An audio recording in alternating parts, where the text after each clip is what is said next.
Mr. President, every time is work time. So there's very little rest. But of course, you'll be allowed to rest. But generally, as a president, the whole country is on you. You say one word and it's policy. So remember that. If you are a leader, anything you utter in your mouth becomes policy. So I'm happy to be with you.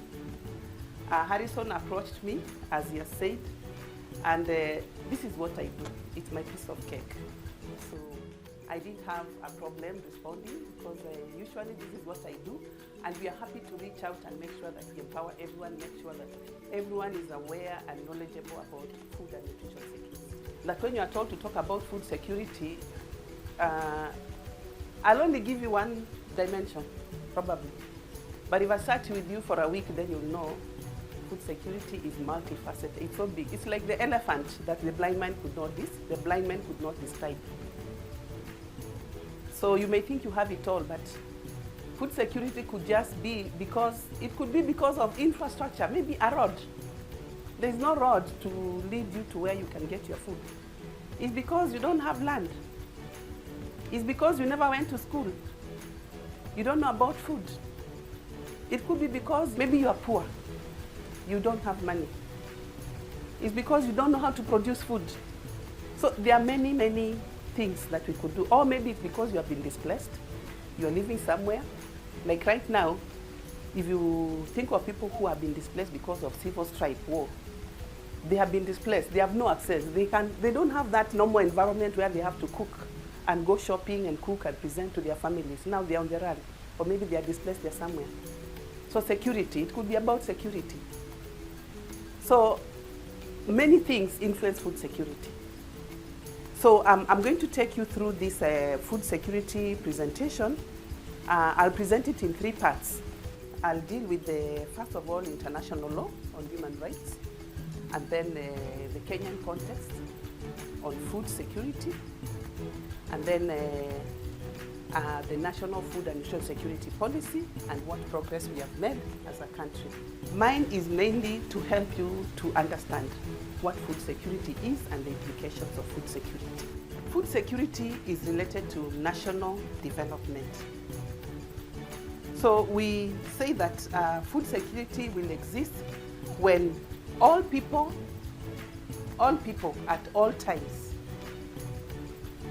always, they have physical, economic access to sufficient, safe, and nutritious food that meets their dietary needs and food preference for an active and healthy life. You want to be active and healthy. You are here looking very active and healthy, bright, because nutritionally you're okay. If you are not nutritionally okay, some of you by now have started dozing. I'm just seeing bright faces looking at me, so it means you're nutritionally okay. You've had breakfast. Okay. So classical food insecurity will occur when you find that an individual or community suffers from hunger or malnutrition. Then you will know that person is food insecure. You are hungry because you have not eaten, you have not accessed food. Or we can actually see you're malnourished, you're not doing well. Malnutrition takes many forms. So in that case, you cannot be able to take part in any activities, even national building activities, development issues, you cannot. So food security enhances peace and nutrition, peace in a country, and also it allows you to attend to any issues within the country. So undernourished people are referred to suffering from are found to be suffering from either food deprivation, which implies that their dietary energy intake and other nutrients are inadequate. they have not been able to consume what is adequate according to what they require to be able to carry on the activities that they have. So there's a threshold that is set. Different countries, or maybe for different activity levels, you'll find that there are different thresholds that are set. So if you're not able to meet that, to match your activity level, then you're known to be food secure. So there are certain indicators that have been identified to define food insecurity. Normally we look at crude mortality rate. If people don't eat, definitely your systems will stop. It's like fueling a vehicle. The system will stop. So the food is your fuel that drives you. So there'll be mortality. So that is what is measured. Then there's also malnutrition. Malnutrition takes many forms. It's either you are hungry or maybe you are lacking in certain nutrients that you are not able to take up. And then it also may be, we can measure it according to food that is available. What is available and accessible to you? Then we can also measure it in terms of what you are taking. Are you just subsisting on ugali only, potatoes only, managu only, or what are you eating? So, and then food, if I gave you food and I didn't give you water, it's useless because you need water to cook the food. You need water to also take in the food that you are ingesting. So water is so important that it's classified together with food. Although it's not food, it does not have energy, it doesn't have nutrients, but generally it helps you to digest food, it helps you to cook the food. So it's very important, and also to make the food safe. So normally also we look at the coping strategies that people employ to be able to access food or to produce food. And also many livelihood strategies, maybe employment or at the community level, there are certain engagements that people have to do to be able to access food. You may also utilize your assets to access food. So at that level, when you don't have food, you are hungry, isn't it? So hunger is such a difficult thing to describe. So I want you to tell me what hunger is. But before you tell me that, it is, first of all, let me just describe for you, it's a kind of physiological expression of your body to show that you have not eaten. So you may have certain experiences, feelings in your body that may show that you have not eaten. So hunger could be either hidden, where you are hungry. You may be sitting here, all of you here are sitting here because you have had enough to eat. So you have energy. But you may have energy, but I know among you, like of women of reproductive age, about 1 out of 2 or 1 out of 3 women does not have enough iron. So among you, if we were to stand, we'll see one by one a few people beginning to sit because they can't stand for long, because they cannot sustain that. So you might have hidden hunger. Your system does not have iron.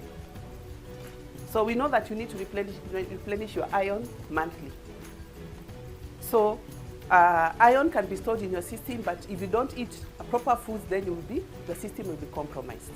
We also have zinc, we also have vitamin A. Some of us are wearing glasses because our eyes have been compromised because of our nutrition.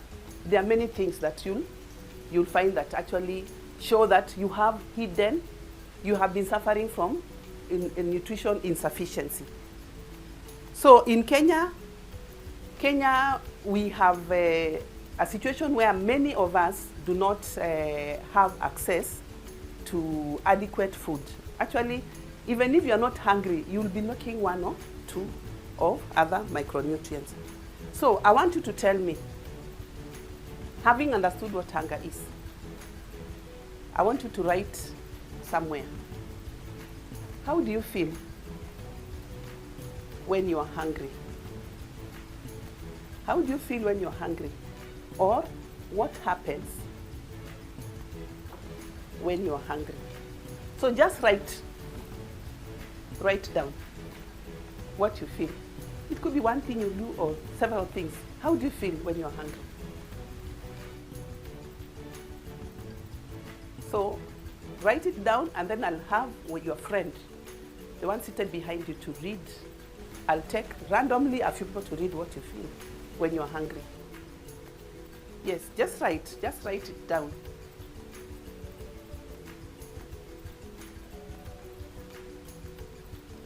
But I had to introduce what hunger is because you need to understand what it is. So, you've done it. Okay. So, pass the paper to your answer to the person behind you. So, having done that, I want you to come here and tell me what has been given to you. Yes? When I'm hungry, I lack focus, tiredness. I lose my temper very easily. Yes. When she's hungry, she's angry, and when she's angry, she's hungry. And then she's unproductive, she's bored, and she's temperamental. When she is hungry, she feels weak, she feels tired, stomach grumbling and yawning, dizziness, weak, and nausea. So I have for two Miss Presidents here. The first one feels tired and cranky. The second one gets acidity, feels weak, and her attention and concentration span go down. When she's hungry, she feels dizzy, she yawns, and she has epigastrine pain. I hope I pronounced that. Yes.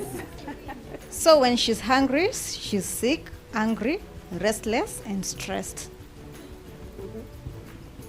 So when she's hungry, she's fatigued, dizzy, and angry. Okay, good. Okay. Thank you so much. So those are some of the reactions from your colleagues. I'm sure most of you have almost the same. You've seen that? Yes. So that is what happens when people are hungry. You've seen people on the streets demonstrating that there is no hunger. They are hungry and they have to go and work. And your boss is telling you to work, and yet you're hungry. And a hungry man is an angry man, irritable. So you've seen some cases where, some areas where a man comes from work, he has been working all day, and he comes home and he feels he's not gotten food. They get violent. So you can understand what it means. Or maybe you serve food, you find this person is feeling you are threatening their life because they feel insecure. So hunger is so dangerous. So that's why we have to struggle, and we take 3 meals a day. Or even if it's 1 meal, but you make sure that you are trying to control that. So as a caregiver, controlling hunger in your household is very important. As a leader, ensuring that your people are not hungry is also very important. There's a survey that was done, and also we try to look at what people say when they are hungry. So you may not be able to see, but one is body weakness, lack or low energy, exhausted, dizzy, uncomfortable, thirsty, cannot function properly, weak joints, fatigued, headache, heartburn, stomach acidity, hunger pangs, unproductive, shivering, stomach upset, empty stomach, unwell, worrisome, hopeless and tend to give up easily, or I just feel like I've not eaten. So in such a state, activity or work productivity is needed. So you're likely to do a lot of things because of hunger. So hunger is what the whole world is always trying to address. We're trying to make sure that people are not hungry so that they can go about their normal economic development activities. So let's now look at international law. It does not just begin with us. It has started from far. Before, when the populations were low, people did not worry so much because there was always food, plenty for everyone. Now, globally, efforts towards eradicating hunger started after the World War II. That is where there was a lot of displacement and people were disconnected with their routine activities, from where they live, where they're able to access their food, and it became a problem that was noticeable. So after the World War, among the rights that were recognized that is important was the right to be free from hunger. So we have the United Nations General Assembly formally recognizing and adopting the Universal Declaration of Human Rights that was after the 1945 World War. So the Universal Declaration of Human Rights constitutes a special category of international legal instruments on the inherent dignity and equality of human beings. So we are all equal. We are born equal. We all need food to be able to survive. Whether you eat rice, you eat chapati, you eat potatoes, you eat yams, you eat spaghetti, bread, whatever you eat, it keeps you going. And we all expect to be functioning at the same level. So the human rights law was passed, and the right to food is a component of the International Covenant on Economic, Social, and Cultural Rights. So within that, we have the right to food. So states have an obligation and duty under international law to ensure that its people have access to food. So states must respect your right to food. They must protect your right to food, and they must fulfill the means to ensuring that you have your access or availability of food. Is the responsibility of the state, and that will now rest squarely on governance. Who is in charge of ensuring that everyone has access to food? So it is something that we must all accept, respect, ensure that everyone has generally access to food in their own ways. Whether you are a hunter or you are a producer or you have to buy your food, you have to lay the foundation to ensure that food is available and it's accessible to all. So you protect that. That's why we also have, for instance, in our country, we have titling. You are allowed to farm and make your own food. So if you are deprived of your farm on which you produce food, then that is kind of a right violation. That's why sometimes you see the hunters and gatherers are getting out of, once they have been evicted, they get out and try to complain because now they have been deprived, their lives are threatened.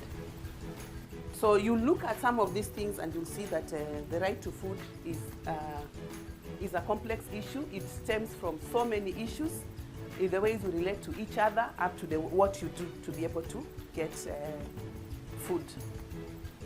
So the Constitution of Kenya binds Kenya to domesticate all international and regional treaties, covenants, and conventions to which Kenya is party.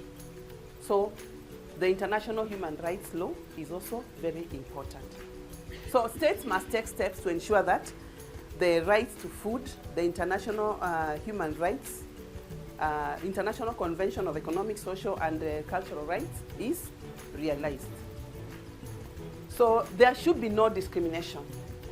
You have to provide an equal playing field, allow everyone to freely get their food because we are all equal, whether you live in Kenya, whether you live in Uganda, whether you live in Rome, or you live in Australia, the rights are the same because we all need food to survive, food and water for that matter. Although the right to food was spelled out in the International Declaration of Human Rights, it did not come into effect until in 1966. So 1966, member states began to realize, because population was growing and people were beginning to get the pressures of inadequate food. So there are countries which were really suffering, particularly if you look at the Asian countries, far Asian countries like Japan, they're already suffering from food deficits at that time. Our countries, we still had low population and the people were still getting enough. But there are countries which are already feeling the pressure of inadequate food. So around 1975, 76 is when most of these rights Declaration of Human Rights was actually adopted, including the right to food. So it was not easy because people needed to understand what is the right to food, because as I said in the beginning, it's very complex. It is not because you are able to produce. You can produce maize, but you can't live on maize. I've said that there's also hidden hunger. You need more than just maize. You can produce bananas, but you can't just live on bananas. So at the World Food Summit in 1996, they realized that they needed to provide guidelines to countries to be able to implement the right to food. So guidelines were developed, and member states now began to get comfortable in the way they were using the way they were implementing the right to food. So this is mainly the work of three key institutions: the High Commission for the Office of the High Commission for Human Rights, the Committee on Economic, Social, and Cultural Rights, and the Food and Agriculture Organization. That was their main responsibility, ensuring that all member states are able to articulate the right to food issues. These guidelines can be incorporated either in the legislation. You can actually you can recommend in the legislation, constitutional legislation, in the constitution, in your legislation, in your policies, in your strategies, in your work, in all the necessary actions that you may be having, which can actually be applied at all levels. So the domestication of the treaty, we have said it has it has to be incorporated in the national constitution, in legislation, and also in all policies and strategies of our country. So Kenya has adopted all three. It is in our constitution. We have Article 43 of our constitution, which clearly articulates and actually provides for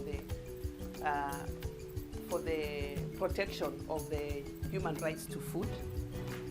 And then we also have the legislation that also protects in terms of fulfilling and protecting the right to food. The right to food ensures that everyone has a right to an adequate standard of living, which includes also food. So, and government has progressively ensured that this is achieved.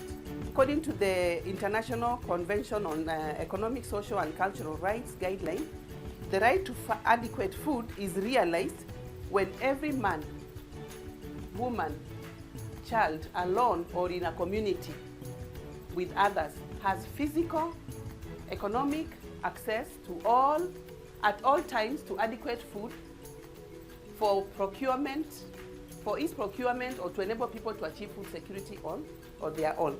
So you may be able to, I've just given it there so that you can be able to read and understand that. So it has to apply to everyone, whether you are under the care of somebody or whether you are the one who is providing, but everyone has to be able to have the food. So the right to food implies that food is available in the right quantity and quality. Because you may have food available, but the quality may be providing other effects on you that is actually making it, impacting negative, making you sick, or it can even cost your life. And then also the right to food ensures that it requires that food is accessible. You have to have means of accessing the food. So there are those people who live in places where they don't produce the food. So their access to food matters because they need income, and also they need functioning markets, and then they need the prices of food to be affordable. So when price of food is too high, then accessibility is compromised. If markets are not functioning, then accessibility is compromised. Markets will function because food can be brought in, and also because there's security, and also because people are allowed to interact and bring in food, and also the terms of trade are actually favored. So we have legislation and regulations that can control that. In terms of availability is what you produce. You may not be able to produce everything, but what you produce, you are able to use that and exchange to get other foods. However, we have principles of food security. For governments, they should involve all stakeholders and through policies, through laws and budgets, be able to make food available and information available to everyone. So there should be transparency in the way that is done. So transparency in terms of involving all stakeholders in the, developing the policies and also in providing, developing the laws and also making budgets for the food availability and access is very important. Human dignity. Food should be accessed or provided with dignity. So there are certain circumstances when people are kind of brought down too low just because they are hungry and people know that they can use food to get what they want from you. You've seen sometimes when people want to get sometimes when people want to get something out of you, they kind of take you somewhere where they feed you well, or they give you money to go and buy food so that they can get what you want. So food is something that can easily be abused, but we say you have to treat people with dignity. Don't let people fight for food, where people are struggling, fighting for food, because everyone needs food. The insecurity, you have all described what it means, yeah? There is that fear. If you are hungry, you don't know what will happen. You are not productive. Sometimes when it's so intense, you know you could even die. So you find people can do all sorts of things to ensure that they get food. So do not use the need for food to abuse your the recipients. And then empowerment. Empowerment is important. Allow people to have the means of getting food. While exercising the authority, you also have to ensure that the rule of law must prevail. You cannot obtain food through going to steal from others, depriving others of what they have worked so hard for. So you must obtain food in the right ways. Do not obtain food in a way that is unlawful. Here we have various constitutional provisions that are related to the right to food. The most important is Article 43, where everyone has the right to be free from hunger and to have adequate food of acceptable quality. There is also Article 53, which refers to children. All children must have food. Every child has the right to basic nutrition, shelter, and healthcare. So children depend on you. If the door is locked and a child is sitting outside there, there's no way they can have food. When the mother or the parent is not around, the children will just sit there, they will not have food. So the Constitution specially protects the children because they have no means, they are not empowered. They cannot buy, they cannot farm, so they just have to depend on you. Because they depend on you, you have been empowered, you are also protected, but so as you are protected, you must also protect children to be able to get the foods that you need.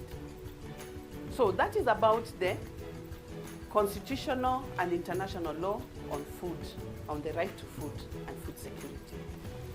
So any questions thus far? Yes. One issue that has always bothered my head, being a citizen of this country, is the fact that hunger is a vicious cycle.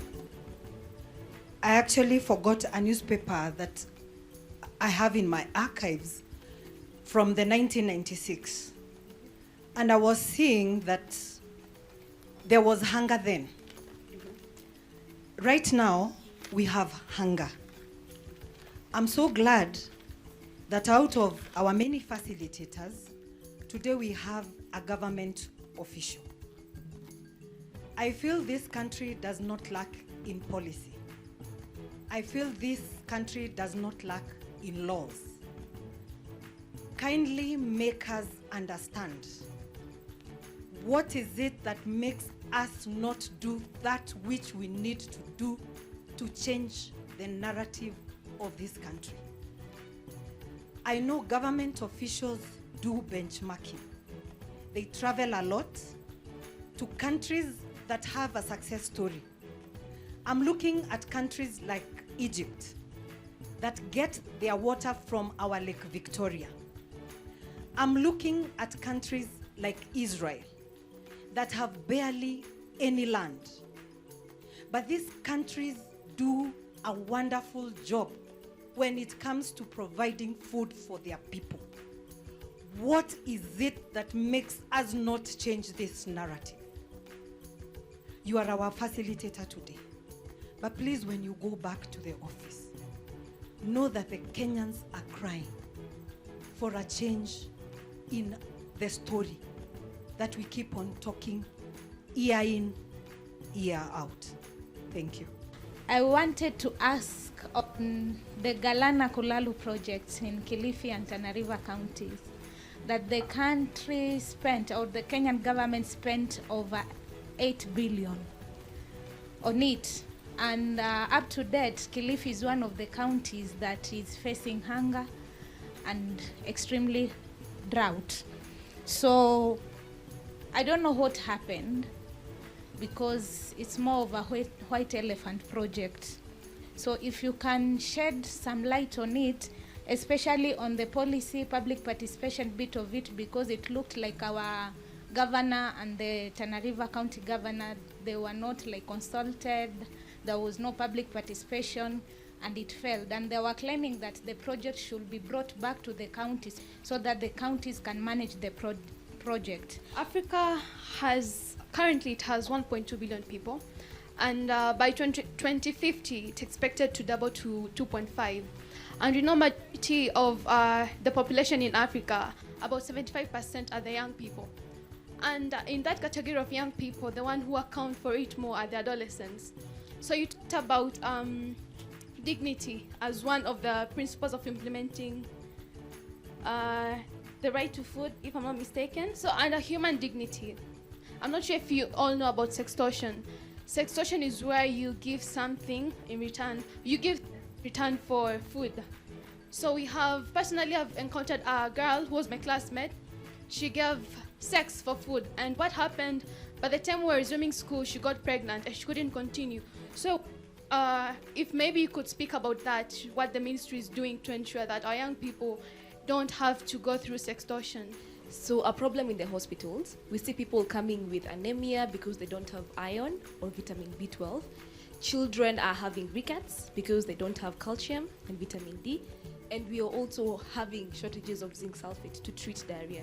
So these supplements and micronutrients are very expensive, even off the counter or in hospital. So what is the government doing to have subsidies for these very, very important supplements and micronutrients? To say I'm interested in this because when it comes to agriculture, it's one of the biggest employer for Kenyan citizens and a key contributor to the GDP in this country. Yet our farmers are among the poorest citizens in this country. Where is the disconnect? And two, I'd like for you to also speak to the infiltration of foreign investors in terms of our farms, and that reducing our access to arable land as Kenyans. Let me take those ones first. The first one was from Josephine about hunger since 1996. And what do we need to do? We have seen other examples of countries like Egypt and Israel who are food secure.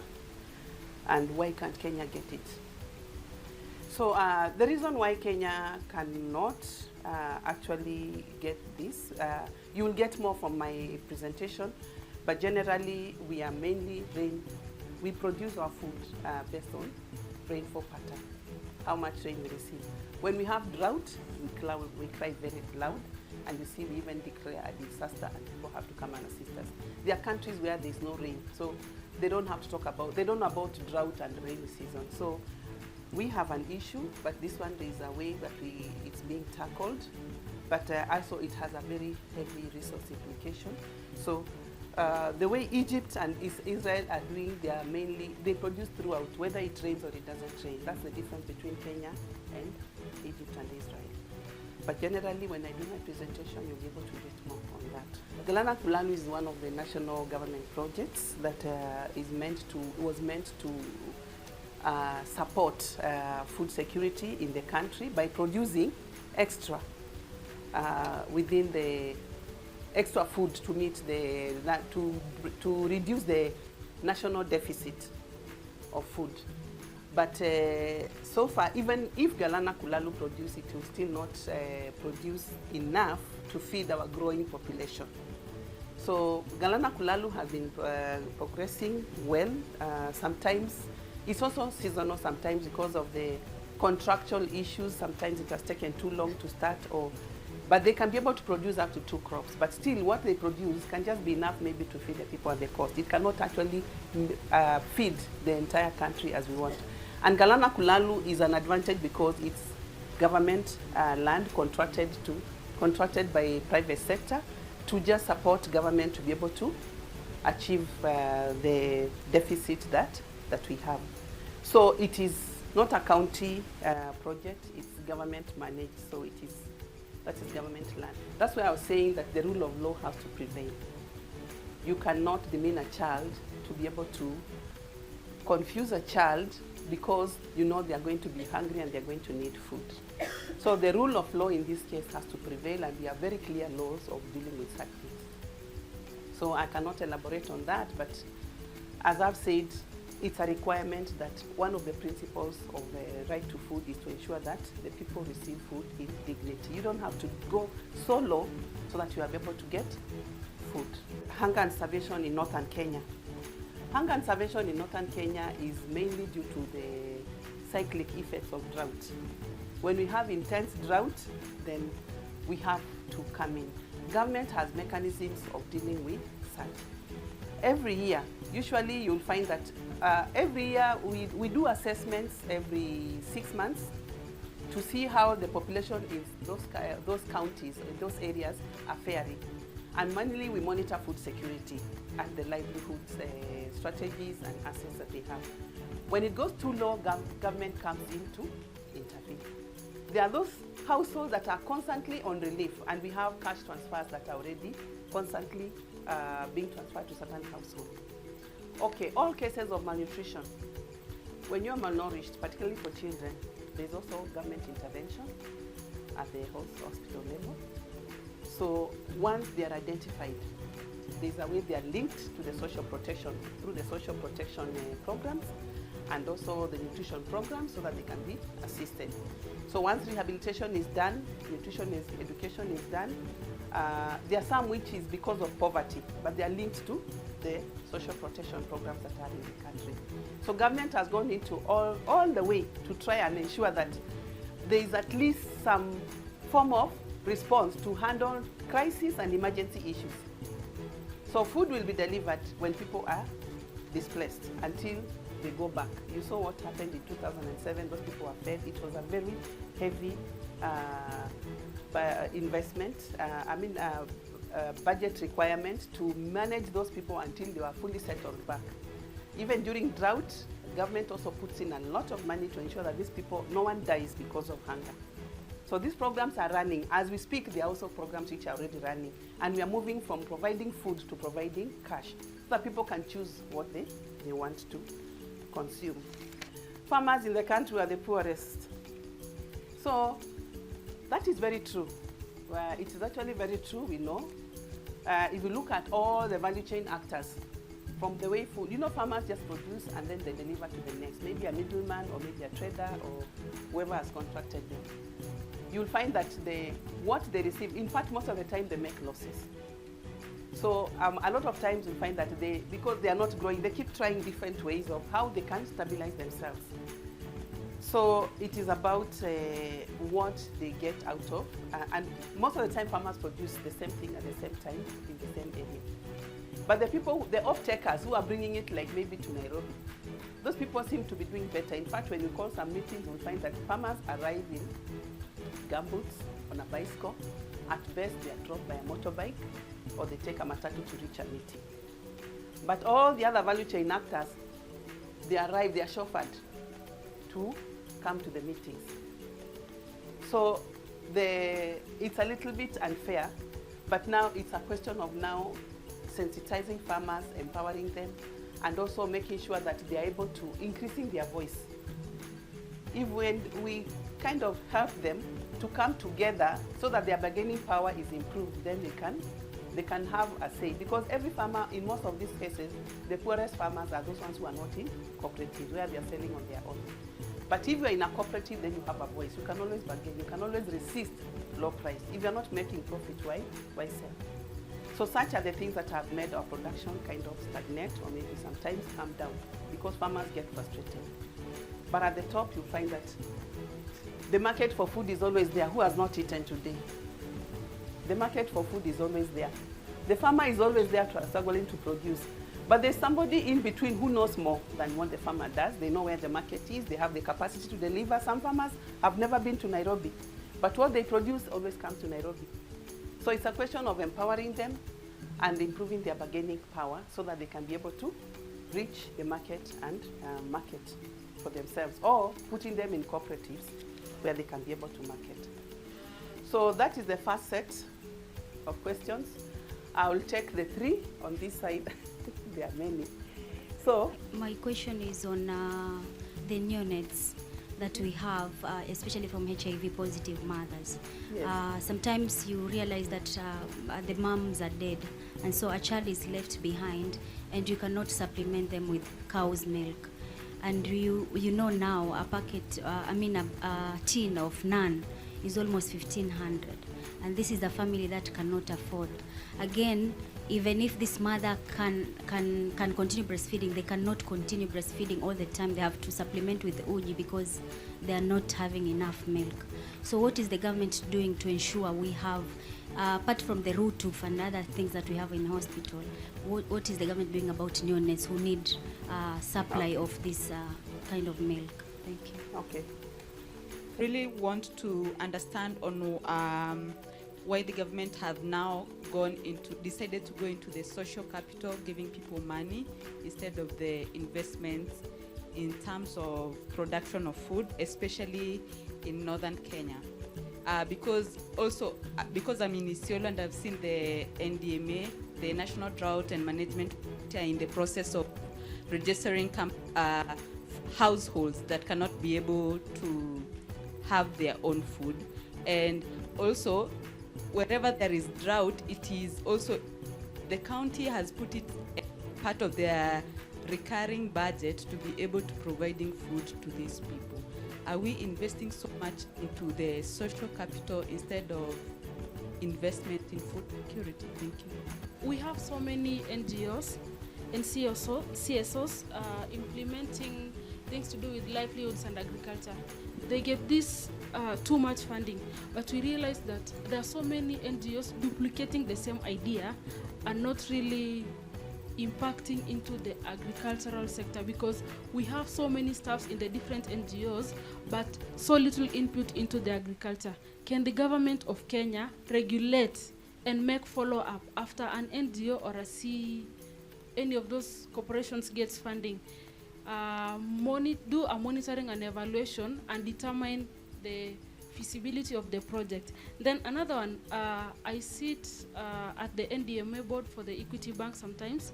So we have 2 groups. We have the group 1, then we have the group 2. Since the registration of the 2 groups, that was in 2017 when they were doing piloting for the project, group 2 has never received any funds, yet people have ATMs. You see those wamama and wababas coming to the bank every day to inquire if they have something. So what strategy is the Kenyan government putting in place to ensure that the group 2 that has never benefited are benefiting? Kwa sababu you are having an ATM, they have been given almost the rice, wanashinda wakichenjiwa, not even a single cent. So we wonder, has there been allocation for the group 2 people, or like it's a stale project? Thank you. I want to borrow from the spirit of a session we had on environment, and where we are saying that some of these sectors need to be almost in every docket and every sector of our society. But very specifically, I want us to think about the issue of food security. And when we were doing our definition, it did not come out that food is food for both man and animals. And when you look at the issue of pasture insecurity, it cannot be disjointed from the issue of food insecurity for the human person. Because when there's pasture insecurity and it's brought about by climate change, and these people have to move from one county to the other, where they go there is animal-human conflict and even person-to-person conflict, people get displaced in the process, then it means when we are talking about food security, we also need to bring on board our animals. So maybe not really a question, but if you can give an answer, I would be glad. This disjointedness between man and animal and plant, how is it being addressed in our government, and is it being addressed? The other issue is the issue that is very much adopted by politicians, I being one of them, but I've developed a sensitivity for the school feeding programs in line with food and nutrition security for our children. So when this campaign period is going on, as a politician, I am promising school feeding programs, and I even start so that I show how I will roll them. So when government wants to come and feed my local primary school, they find me on the ground and decide we are not going to duplicate this effort. But when the politician gets to the office, they now abandon the school feeding program, which also the government abandoned because they thought it's duplication, and that child continues to be hungry. How are we holding our politicians responsible for what they are doing, and is it possible? The other thing that I want to just mention as I finish is the disjointedness in how we are interpreting our constitution. When it comes to food security, we will only address ourselves to Article 43, 1C, and Article 53C of the Constitution. But when I look at Article 26, which simply says that life begins at conception, that reminds me that when I'm defining food and food security, I mention the aspect of life. When you talk about life at conception, you're talking about the mother. So can we try and have a jointed approach to how we interpret our constitution, so that even when you're talking about food security, this pregnant lady in Turkana is not lost in the right for everyone to life, because she has very, very unique needs. The last Article 46 on consumer rights, I'm sure we have a whole consumer section in the government. It says that a consumer has the right to information, has the right to access goods and services. This food is about goods and services. Why are we not seeing this jointed approach when we are interpreting our constitution and designing our programs? Last but not least, I think it is time we got very creative in how we handle food security. To talk about boardrooms, to talk about classrooms, let's have a food security marathon at least once a year. If we go and camp in Garissa, every woman atatoka huko mashinani akikuja kuona marathon, but there's something we are trying to pass so that the world is with us and the people at the grassroots are with us. Thank you so much. 30 years ago in Machakos County, the county was green like many other areas in the country. We had farmers in the county who are making a living from their produce and from farming. Today, Machakos County is dry. Our rivers are dry. Farmers are not able to make a living from what they initially had. Why? Because at some point, the community decided that instead of having trees, they could actually make a living from these trees. So trees were cut, they made charcoal, they burnt charcoal, and they were now making a living from the charcoal. We are now depending on rain that is so irregular. We are not able to, like this time, the meteorologist told us that there's going to be rainfall and we are going to be able to, have heavy rains. So we depended on that. And today as we speak, we have, been failed by the rainfall. So you can imagine a few weeks from now, we are not going to have enough harvest, and then that would of course mean also counting losses. But beyond that, we're also going to be talking of, many other farmers like myself not being able to, to achieve what they would have wanted in terms of food security for this country. So for me, my question is, how are we able to reverse this from what, what we have already done, the human activity that has resulted into food insecurity in this country? How are we able to reverse that for the betterment of food security in our country?